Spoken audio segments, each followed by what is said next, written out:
هذا العدد برعاية لي لابوغاتوار فراتير غازيس.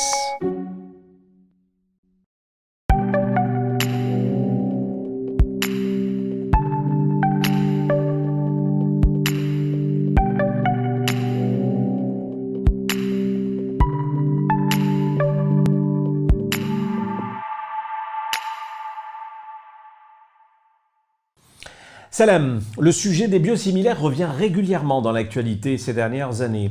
Healthy Healthy y consacre 2 numéros. D'abord, essayons de simplifier la compréhension. Un médicament biologique est par définition une substance produite à partir d'une cellule ou d'un organisme vivant. Un biosimilaire, comme son nom l'indique, est donc similaire au médicament biologique de référence. Il doit avoir des propriétés physico-chimiques et la même forme pharmaceutique que le médicament biologique de référence. Un biosimilaire doit également présenter une qualité, une efficacité et une sécurité équivalentes au médicament biologique de référence. اليوم نتحدثوا عن البدائل الحيوية. أولاً نحاولوا نسهل لكم الفهم. الدواء البيولوجي هو بالتعريف مادة منتجة من خلية أو كائن حي. يمتلك هذا الدواء براءة اختراع تدوم 20 سنة، وبعد هذه الفترة يقع في المجال العام.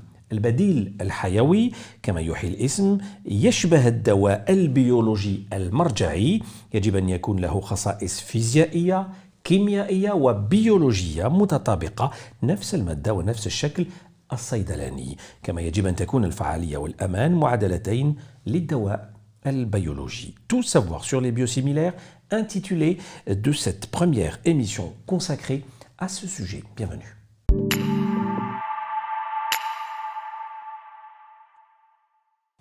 Et nous recevons pour en parler le professeur Reda Djidjik. Bonjour professeur. Bonjour. Vous êtes chef de service immunologie CHU Ibn Messous Alger, président de l'Académie algérienne d'allergologie et d'immunologie clinique. Merci d'avoir accepté notre invitation. C'est moi, merci beaucoup. Je vous remercie de cette invitation à l'émission Healthy Healthy. Merci beaucoup. Alors, comment pourriez-vous définir dans un premier temps un médicament biologique de référence et un médicament biosimilaire? Je pense que vous avez beaucoup dit dans votre introduction. Alors, un biomédicament au médicament biologique. C'est vrai c'est une définition un peu ésotérique, peut-être pour les initiés et les adeptes un peu de la pharmacologie et de la médecine. En fait, il peut y avoir quelques petites confusions. Quand on entend le terme biomédicament, on peut imaginer un médicament issu du bio ou de l'agriculture. C'est pas ça du tout. En fait, un médicament biologique est un médicament dont la substance active est une macromolécule thérapeutique qui est issue du vivant. Donc, quand on dit issu du vivant, d'une cellule, donc tout ce qui est le vivant, tout ce qu'on peut extraire du vivant est un biomédicament.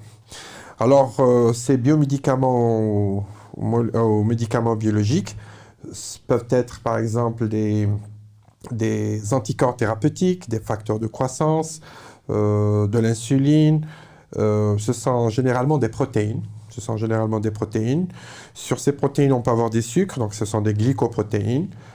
On peut avoir aussi des biomédicaments où ce sont des polymères de sucre, tels que les héparines, ou parfois des polymères d'acide nucléique. Donc tout ce qui est issu du vivant prend la définition de biomédicaments ou médicaments biologiques.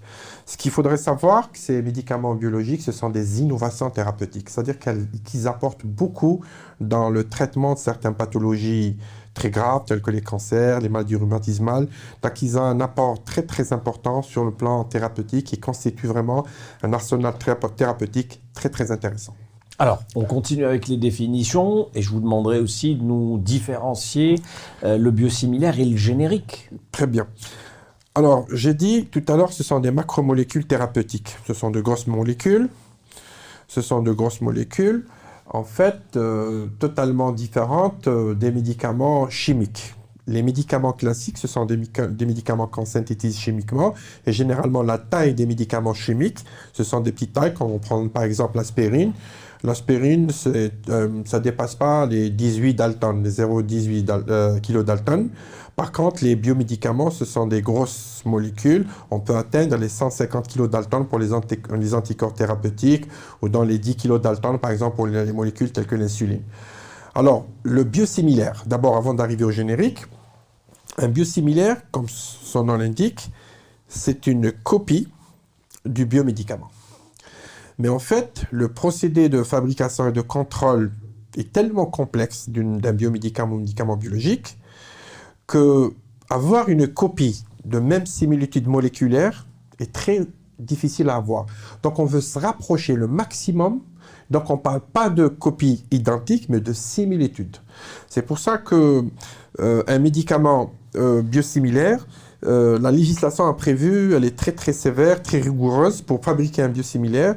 Donc tellement les procédés sont complexes, le cahier de charge est très rigoureux, donc on doit faire des essais.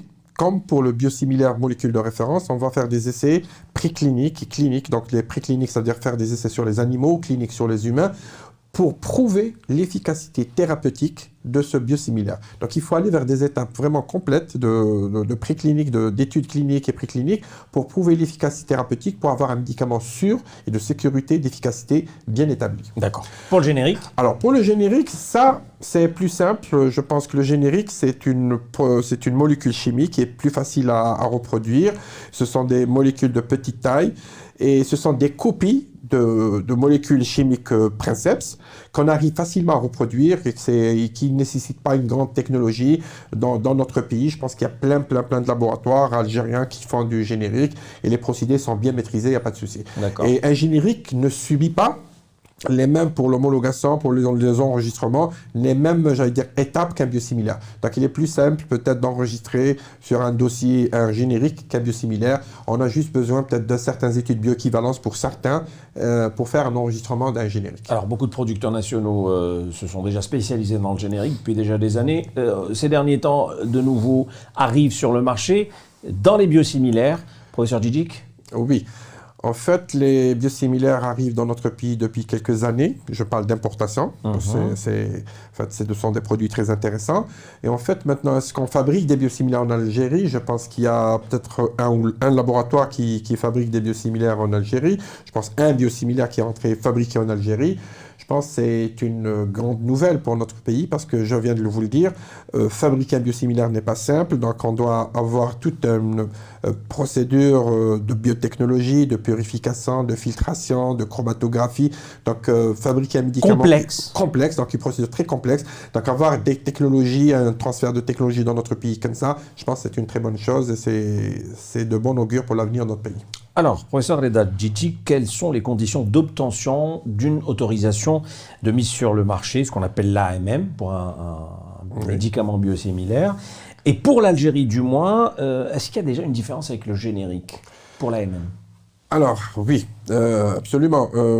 À vrai dire que l'Algérie est dotée depuis quelques années d'une agence nationale des produits pharmaceutiques. C'est un peu l'équivalent des autorités de régulation américaines telles que le FDA ou l'EMEA en Europe, donc l'Agence européenne des médicaments. Donc nous avons notre agence de régulation.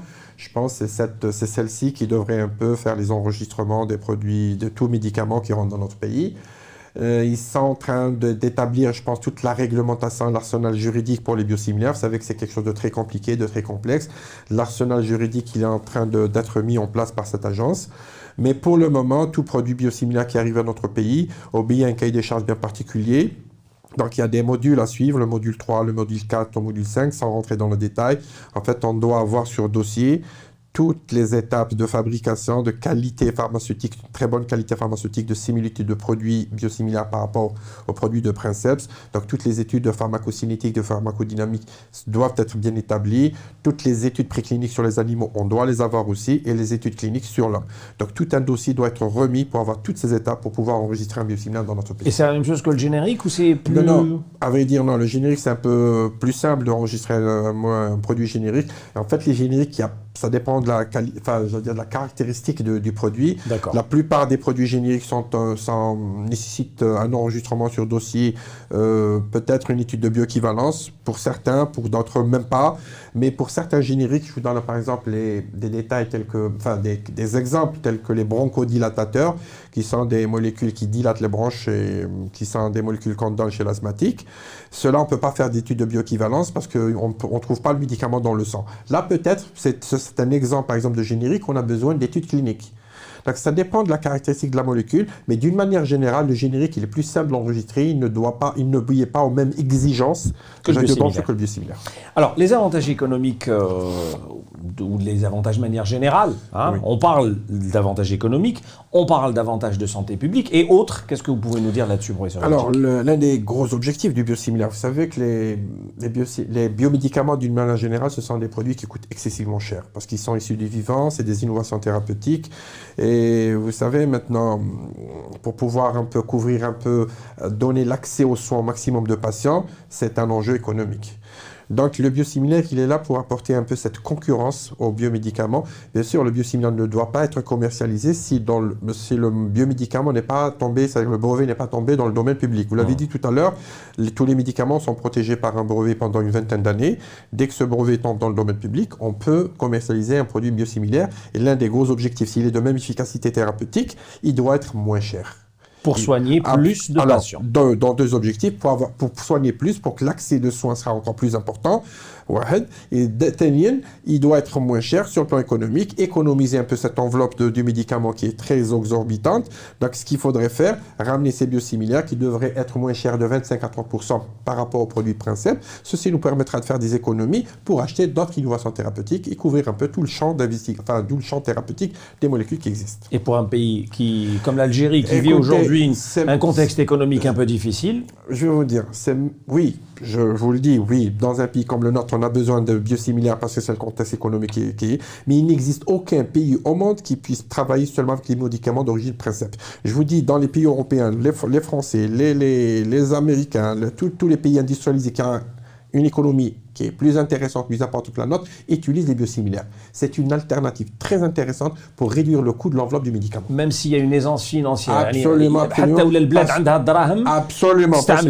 Parce que ces innovations thérapeutiques, chaque année, des molécules qui arrivent, pour pouvoir mettre ces molécules sur le marché, il faut faire des économies à droite et à gauche. Donc si je fais des économies sur des produits qui existent depuis 10-15 ans, ça me permettra d'avoir des molécules récentes qui datent de 4-5 ans. Donc je fais des économies par-ci pour acheter une autre molécule qui vient d'arriver. Donc il faut jouer sur tout ça pour pouvoir soigner tous les patients et au même niveau.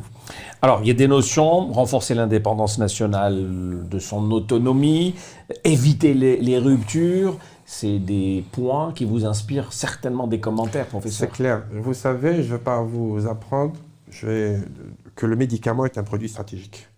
C'est l'un des produits stratégiques d'une nation. Donc, plus on gagne d'autonomie sur la fabrication des médicaments, mieux on se portera. Donc, sur le plan médicament, je pense qu'il est intéressant qu'on fabrique au moins dans les 70 à 80% des produits chez nous. Maintenant, les produits génériques, je pense chimiques, d'une manière générale, il y a une grande maîtrise. Nous approchons de petit à petit d'une autonomie, peut-être pas à 100%, mais on s'approche des 70 à 80%. Mais pour les médicaments biologiques, on est très loin. Donc, il est très intéressant que l'Algérie puisse commencer à fabriquer ces biosimilaires, particulièrement, je pense, aux anticorps monoclonaux thérapeutiques, qui sont vraiment une alternative thérapeutique très intéressante. Donc plus on gagne d'autonomie, plus ça sera mieux pour nous.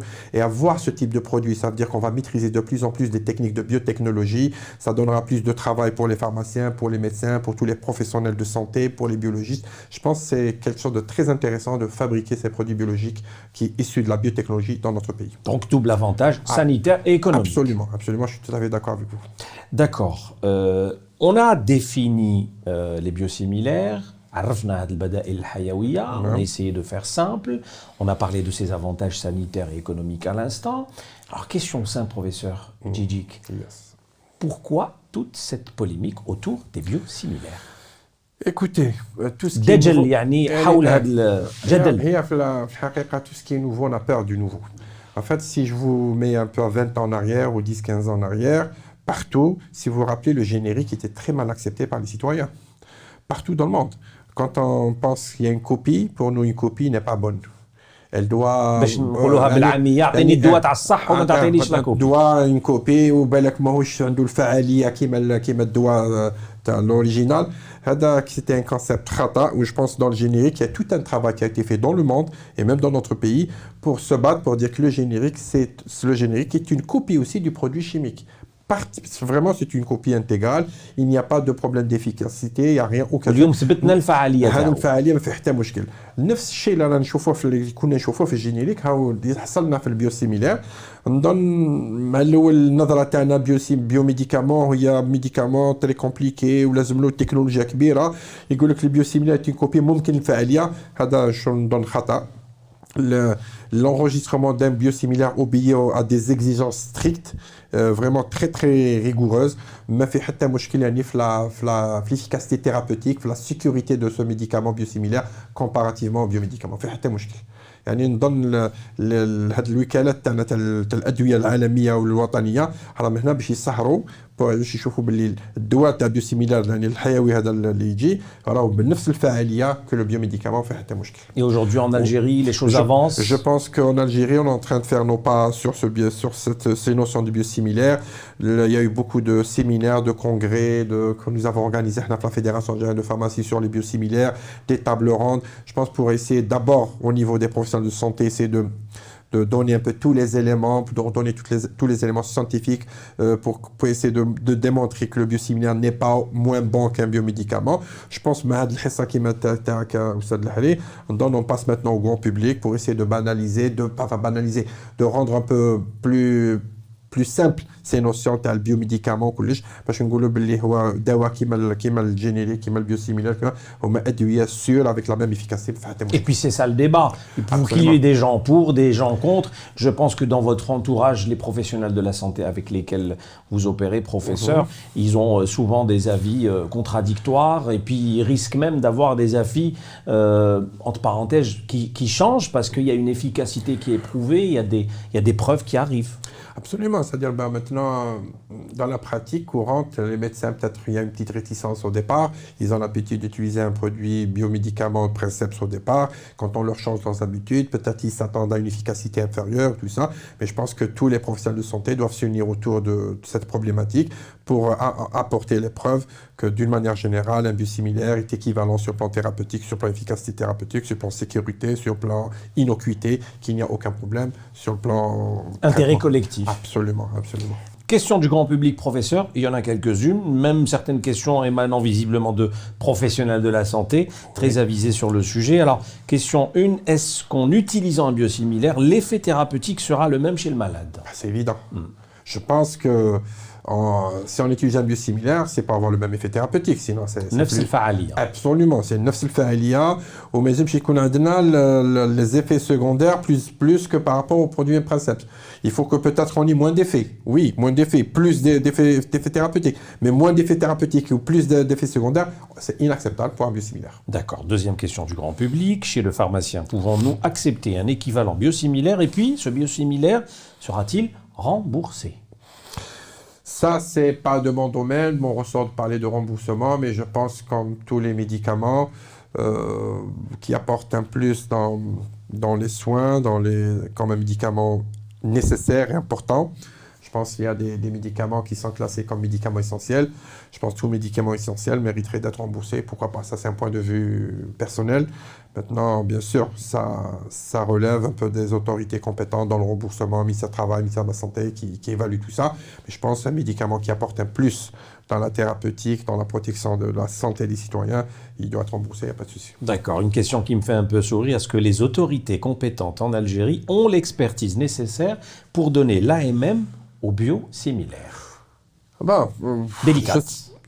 Enfin, n'est pas aussi délicate que vous le pensez. Vous savez, parce que nous, on a l'impression que nous n'avons pas... Si, nous avons les ressources humaines qu'il faut. Je vais vous dire, les biosimilaires, partout dans le monde, sont évalués sur la base de dossiers. Donc, nous avons de très bons spécialistes dans le domaine. L'ANPP est une agence nationale de produits pharmaceutiques. Je pense qu'elle a les experts qu'il faut, qui évaluent tout sur les dossiers. Donc, quand on ramène un biosimilaire, il y a tout un dossier technique qui est donné. On évalue toute la partie de module 3, tout ce qui est pharmacocinétique, pharmacodynamie, tout ce qui est les phases précliniques, les études cliniques. Je pense que ça on peut même aller dans le contrôle de qualité des biosimilaires ou des biomédicaments aussi, d'une manière générale, ce qu'on appelle les contrôles physico-chimiques. Maintenant, on peut développer, bien sûr, dans le futur, peut-être des contrôles de la molécule, la stabilité de molécule. Tout ça, ce sont des choses qui arrivent petit à petit dans notre pays. Mais je pense actuellement, nous pouvons contrôler et avoir les compétences qu'il faut pour autoriser les biosimilaires dans notre pays. D'accord. Dernière question, le biosimilaire peut-il être de meilleure qualité qu'un médicament biologique de référence? Alors, ça c'est une question très très technique. J'avoue que oui, ça peut exister. En fait, quand le médicament Princeps, il est fabriqué, il subit 2 décennies de vie, ensuite il tombe dans le domaine public, et 3-4 années avant qu'il tombe dans le domaine public, vous savez qu'il y a des laboratoires pharmaceutiques qui veulent fabriquer ce biomédicament biosimilaire. 2 décennies après, beaucoup de choses peuvent arriver, des technologies peuvent s'améliorer. Je pense qu'on peut être dans des situations biosimilaires, utilise des technologies plus sophistiquées qu'un médicament Princeps qui date depuis 2 décennies. On peut avoir peut-être moins d'effets secondaires, c'est des choses qui apparaissent comme ça, plus intéressantes dans un biosimilaire comparativement à un biomédicament, ça peut arriver. Mais l'idéal, enfin l'essentiel, c'est d'avoir un biosimilaire aussi similaire, se rapprochant le plus de la molécule Princeps bioactive, biomédicament. Parfait, je pense qu'on a vraiment fait le tour de la question. Un dernier mot? J'espère. Un dernier mot, je pense que les biosimilaires, ce sont des médicaments très intéressants à acquérir dans notre pays, au moins sur le plan économique. Ça réduirait un peu l'enveloppe du médicament. La dépense. Absolument, les dépenses du médicament, et ça nous ouvrirait plus de portes pour avoir des innovations thérapeutiques nouvelles. Je pense parce que l'enveloppe n'est pas très extensible, elle est ce qu'elle est. Avec cette enveloppe, il faut bien la dépenser pour essayer de couvrir le maximum, de spécialités pharmaceutiques. Merci beaucoup, professeur Reda Djidjik, d'avoir accepté notre invitation. Merci aussi pour l'invitation. C'est vraiment, je suis ravi de participer à votre émission. Merci beaucoup. Merci beaucoup, chef de service immunologie CHU Blum Sousse Alger, président de l'Académie algérienne d'allergologie et d'immunologie clinique. Merci à vous de nous avoir suivis et nous allons consacrer un autre numéro très prochainement, toujours sur les biosimilaires, mais cette fois en pratique. Très ravi d'être toujours parmi vous et merci de nous rester fidèles. Healthy Healthy, c'était votre programme éducation thérapeutique.